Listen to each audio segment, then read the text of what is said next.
Bueno, vamos a continuar con la clase de catequesis destinada para grupos de adultos. Eh, Hemos visto ya en el inicio, ¿no? El encuentro, ¿qué significa esto? El encuentro con Cristo. Esto que con Cristo construyo mi vida,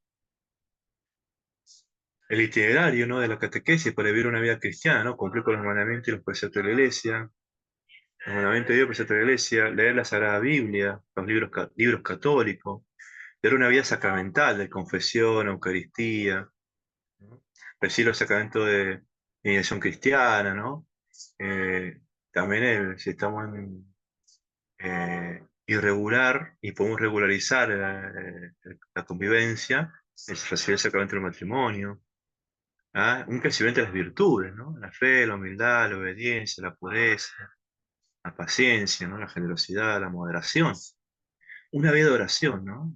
La practicar la caridad con Dios y con el prójimo, la obra de misericordia. Vimos las oraciones principales, el Padre Nuestro, la de María, Gloria, el credo, el acto de contrición, la comunión espiritual, y ahora vamos a ver qué es el señal de la cruz. La señal del cristiano, aquello que nos identifica como cristianos católicos, ¿no? El signo de la cruz. La señal del cristiano, el signo de la cruz, es la señal del cristiano, la cual lo identifica, es la señal de nuestra fe en Cristo. Cristo que dio su vida y nos salvó en la cruz. El signo de lo que creo y creemos. Señal de agradecimiento. Gracias, Señor, por dar la vida por nosotros. Es señalar que somos cristianos. Somos y pertenecemos a Cristo Jesús. Aquí les muestro que hay distintos tipos de cruces, ¿no? La cruz latina, que es la occidental, la nuestra, ¿no? Contiene dos segmentos, el horizontal más corto y en proporción tres cuartos. La cruz griega, la cruz de Santiago, ¿no? Con esas tres arriba, terminaciones que tienen que ver con la flor de lis, ¿no? Que tiene que ver con la cruz lisiada, ¿no? La cruz de lis, que es la que tiene que ver con la pureza, ¿no? La flor de lis es la pureza de San José, por ejemplo, ¿no? La cruz tau, ¿no? Que es la que se habla en el Antiguo Testamento en Ezequiel 9:4 y hay otros más, ¿no? Que es la que había adoptado San Francisco de Asís, ¿no? Para su la orden franciscana. La cruz griega, que es más que nada de las tradiciones orientales, católicas, y la cruz griega, con las tres de arriba, eh, bracitos más cortitos hasta más grandes, que representan esos tres brazos transversales, representan los roles del Papa, el obispo de Roma, patriarca de Occidente y sucesor de Pedro.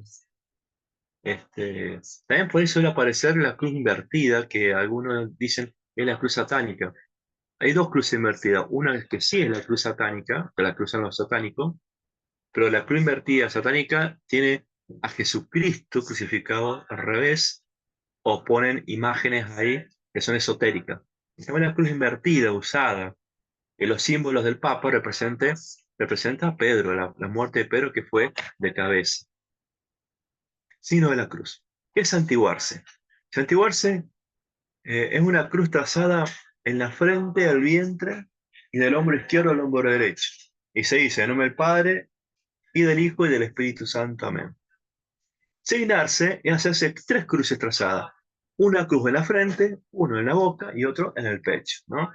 Cuando se hace la tres cruz en la frente, se dice por la señal de la Santa Cruz. En la boca de nuestros enemigos, en el pecho, líbranos, Señor Dios nuestro. Amén. Y persignarse es una combinación de las anteriores. Primero asignarse y luego santiguarse. Entonces uno dice, por la señal de la Santa Cruz, de nuestros enemigos, líbranos, Señor Dios nuestro. Y luego la completa, la más grande, en el nombre del Padre, el Hijo y el Espíritu Santo. Amén. ¿Ven? Este es un ejemplo del Papa Francisco, cómo es como es santiguarse, ¿no? ¿Va?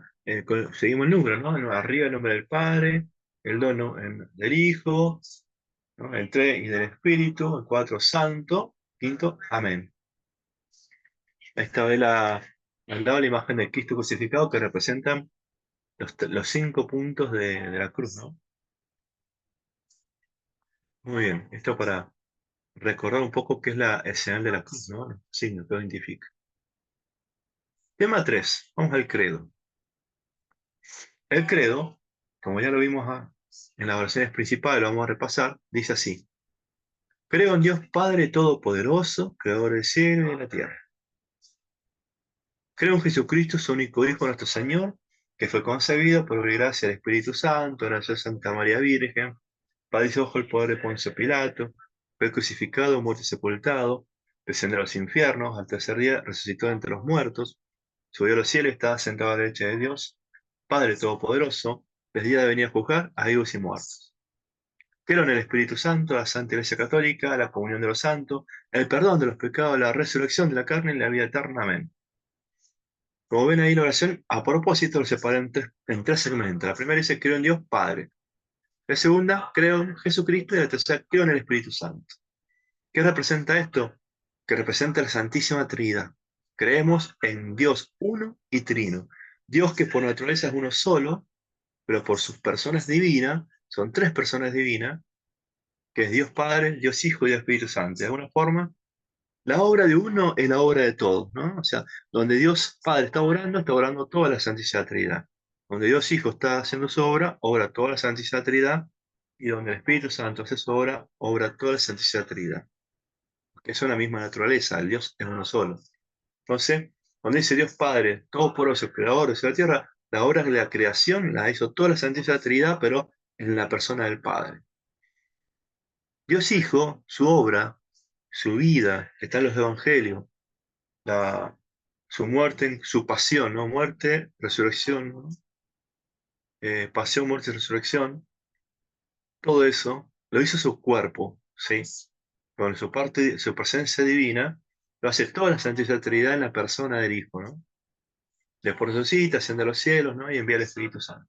El Espíritu Santo, la obra del Espíritu Santo, justamente, por eso se dice en la Santa Iglesia Católica, la comunión de los santos, la obra del Espíritu Santo es hacer presente a la Iglesia Católica, guiar a la Iglesia Católica, ser el alma, el espíritu que da vida a la Iglesia Católica, pero es la comunión de los santos, ¿no? O sea, a través del Espíritu Santo recibimos la santificación por la gracia de Dios a través de los canales que son los sacramentos.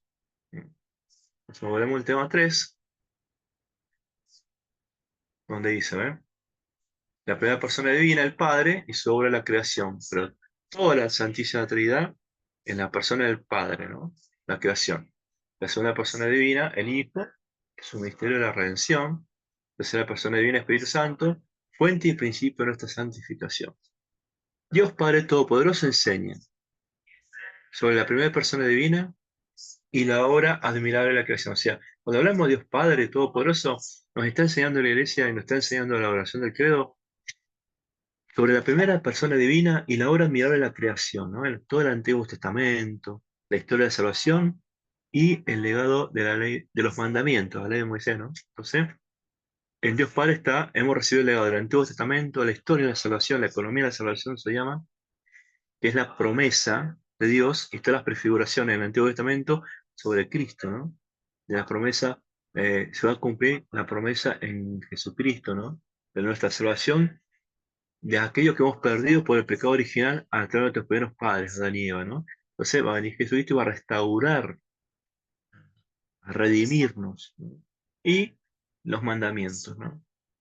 Cuando hablamos de Jesús, Dios hecho hombre, Jesús verdadero Dios, verdadero hombre, el verbo encarnado, se nos enseña sobre la segunda persona divina y el misterio de la salvación, de la redención.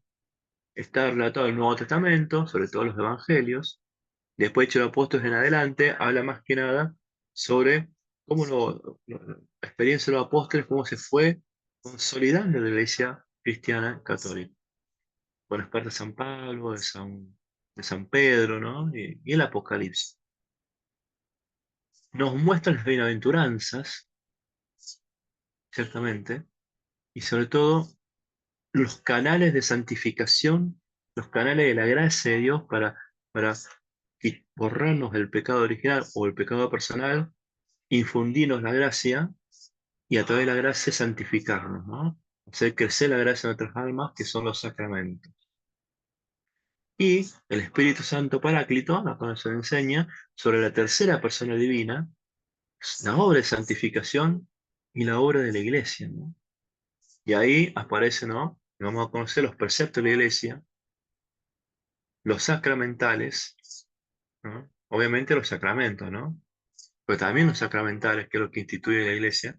Los sacramentos son instituidos por Jesucristo y los sacramentales, como los preceptos, instituidos por la iglesia.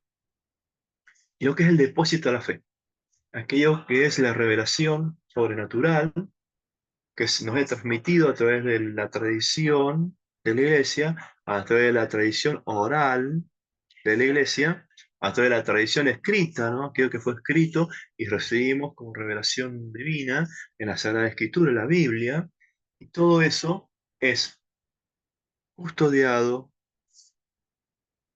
profundizado y enseñado o iluminándonos a nosotros, los fieles, a través del magisterio de la iglesia, que es el Papa, con el colegio cardenalicio, ¿no? El colegio que son los obispos en comunión con el Papa. Más adelante lo vamos a ver bien. Entonces Dios, por naturaleza, hay un solo Dios y único Dios. Pero por las personas divinas hay tres personas divinas. La Santísima Trinidad entonces nos va a mostrar estas personas divinas. La primera persona divina es el Dios Padre, la segunda persona divina es Dios Hijo, y la tercera persona divina es Dios Espíritu Santo. Más adelante vamos a estudiar, profundizar, qué significa esto de las personas divinas y por qué son tres y un solo Dios. La Santísima Trinidad es un misterio de amor, y el amor crea una comunión de personas en un grado infinito y divino. El Padre, que es el amor creador, el Hijo, que es el amor redentor, el Espíritu Santo, que es el amor santificador. Nosotros hemos sido llamados a participar de esta vida íntima de Dios, que es amor. ¿De qué forma la Santísima Trinidad, el misterio de la Santísima Trinidad, se relaciona a nuestras vidas? Bueno, hay una palabra nueva, van a escuchar ustedes, que se llama inhabitación de la Trinidad en el alma en gracia, la inhabitación trinitaria. Desde el bautismo se nos borra el pecado original, que no es nuestro pecado, es el pecado de nuestros primeros padres, pero que nosotros le heredamos, y se borra por el bautismo, el sacramento del bautismo. Ese nos infunde la gracia de Dios, ¿no? Esa gracia de Dios en nuestra alma hace que por la gracia de Dios esté presente Dios en mi alma. ¿Por qué? Porque la gracia hace agradable mi alma, la hace agradable a Dios y Dios quiere habitar en nosotros, ¿no? Quiere hacer habitación en nuestra alma. Por eso decimos que el cuerpo es templo del Espíritu Santo. El hombre que vive en gracia es templo vivo de la Trinidad Beatísima. Eso está en Juan 14:23. Desde el día de nuestro bautismo, si no rechazamos a Dios por el pecado mortal, está en nuestra alma Dios Padre, Dios Hijo y Dios Espíritu Santo.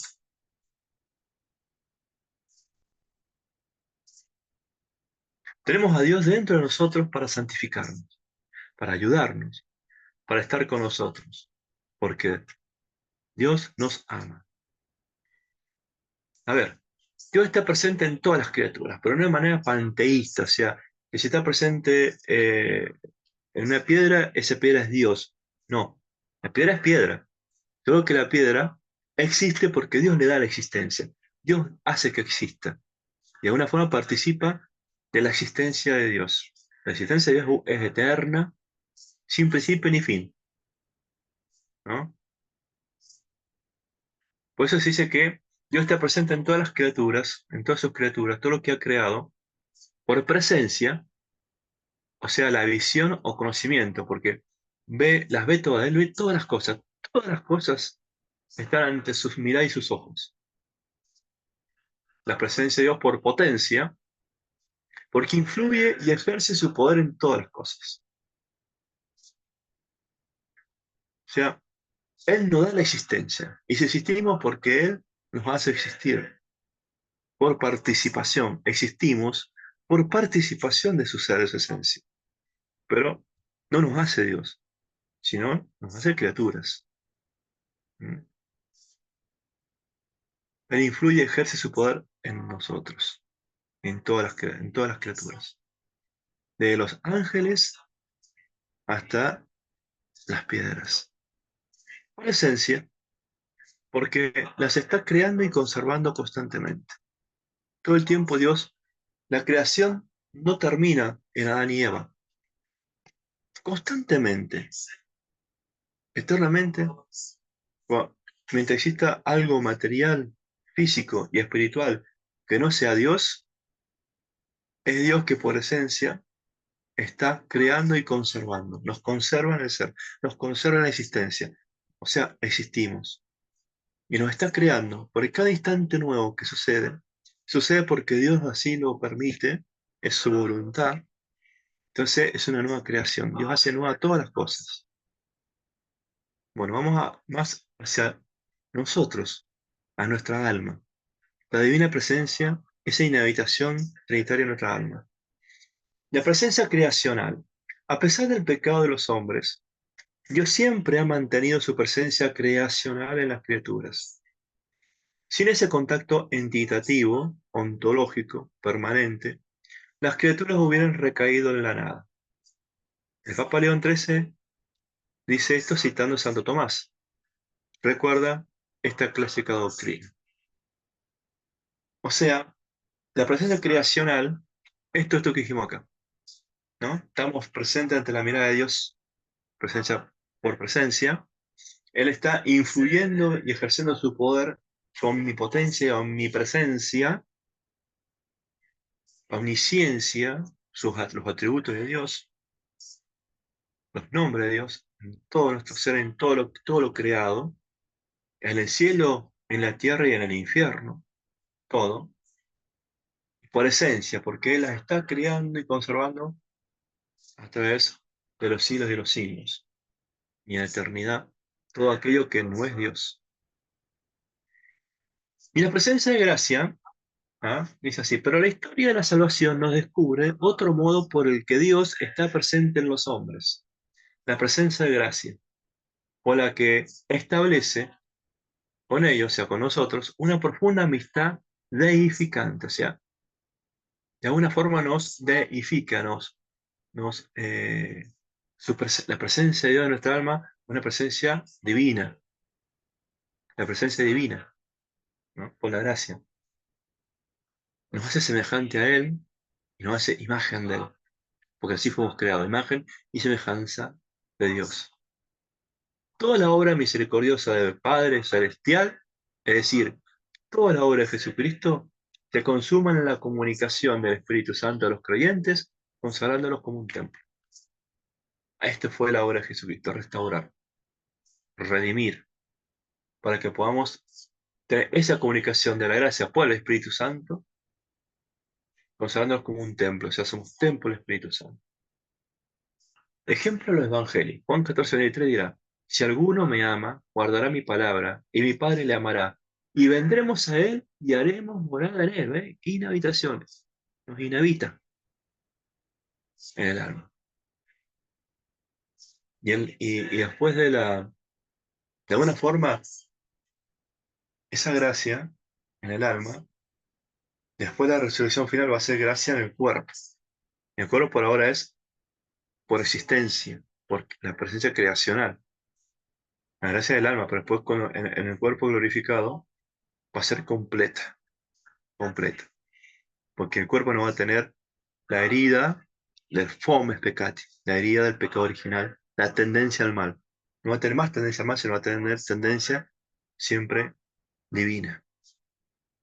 Ejemplo en San Pablo, la primera carta de Corintios, capítulo 6, versículo 19 dirá, ¿no sabéis que vuestro cuerpo es templo del Espíritu Santo, que está en vosotros, y que habéis recibido de Dios, y que no os pertenecéis? O sea, nosotros no nos pertenecemos a nosotros mismos, nosotros pertenecemos a Dios, porque Dios, porque el hombre ha sido creado por Dios y para Dios.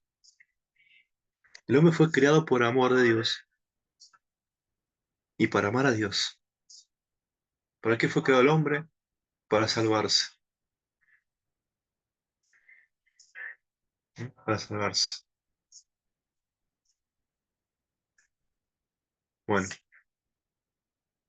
esta es la parte importante que debemos ahora reflexionar, orar, meditar, rezar mucho sobre este misterio de la Santísima Trinidad, de quién es Dios, de su obra de creación, de redención y la obra constante de santificación, ¿no? Y es importante ser conscientes, seamos conscientes de la presencia de Dios y su voluntad en nuestras vidas. A veces pasan cosas que no entendemos. Y decimos, ¿por qué Dios las permite? Esas cosas que van es voluntad de Dios porque Él las permitió, pero si las permitió es porque Él ha visto en eso, y esto es el misterio del mal en el mundo, Él ha visto en eso que lo que viene después es mejor. Si somos fieles, como Job, somos fieles a Dios, confiando en Dios, abandonándonos en las manos de Dios, alimentando nuestra fe, nuestra esperanza, nuestra caridad, por la gracia de Dios, Dios nos dará la gracia de entender que de alguna forma está en nuestra naturaleza, pero nuestra naturaleza espiritual, que está limitada a la naturaleza corporal, ¿no? Depende del cuerpo poder darnos cuenta. Por eso que hay que educarse, estudiar, formarse. Hay que crecer en virtudes para dominar las pasiones, dominar las emociones, dominar los sentimientos que están desviados hacia el mal o a un bien defectuoso, a una verdad confusa y que terminan siendo verdad. El tema acá principal es ser conscientes de la presencia habitual de Dios. Si no está en nosotros por la gracia, porque no estamos en gracia, estamos en pecado, necesitamos confesarnos. Y una vez que nos confesemos, recuperamos la gracia y la presencia de Dios por la gracia de nuestra alma. Está la presencia de Dios en nosotros como criaturas. Él nos está dando la existencia, nos conserva. Cada instante nuevo es una creación nueva de Dios. Dios hace nueva todas las cosas. Tenemos que crecer, entender y convencernos cuánto Dios nos ama, lo que es el amor de Dios, para que nosotros podamos crecer en el amor a Dios. El primer mandamiento dice, amar a Dios sobre todas las cosas. Amar a Dios sobre todas las cosas. Y más adelante cuando vemos pecado vamos a escuchar esto, ¿no? Que ¿qué es el pecado? El pecado es el amor a las cosas hasta el odio de Dios. La conversión a las cosas y la adversión a Dios. Amar las cosas más que a Dios. Hasta punto de odiar a Dios. En el cielo todo es amor. Y en el infierno todo es odio. Esa dualidad de cielo e infierno. Y en cambio la gracia, la conversión, cambio de vida del hombre viejo al hombre nuevo, vivir la vida sacramental, los sacramentos, empezar a amar y llevar una vida verdaderamente cristiana, con virtudes cristianas, consciente de Dios y una vida en gracia de Dios, hace esa conversión, ese cambio. Que aparte del cambio mental, metanoia, un cambio espiritual total, de ya no la conversión a la escritura y adversión de Dios, sino conversión a Dios y adversión a la escritura. No significa que vamos a odiar a la escritura, sino que vamos a amar a Dios sobre todas las cosas. Y como nos enseña San Ignacio Loyola, el tanto cuanto. Amaremos las cosas tanto cuanto nos acercan a Dios. Y nos alejaremos y amaremos menos las cosas tanto cuanto nos alejan de Dios. Y cuanto más nos aleja de Dios, más hay que alejarse de esas cosas que nos alejan de Dios. Y las cosas que nos acercan a Dios, hay que acercarse a aquello que nos acerca a Dios, nos consagra a Dios, aquello que es bendición. Pues es importante entender después más adelante qué son los sacramentales. La agua bendita, la cruz, la bendición, el Santo Rosario, los escapularios, las imágenes sagradas, ¿no? Que es la oración vocal, la oración mental y sobre todo, que vamos a profundizar más adelante, la oración contemplativa.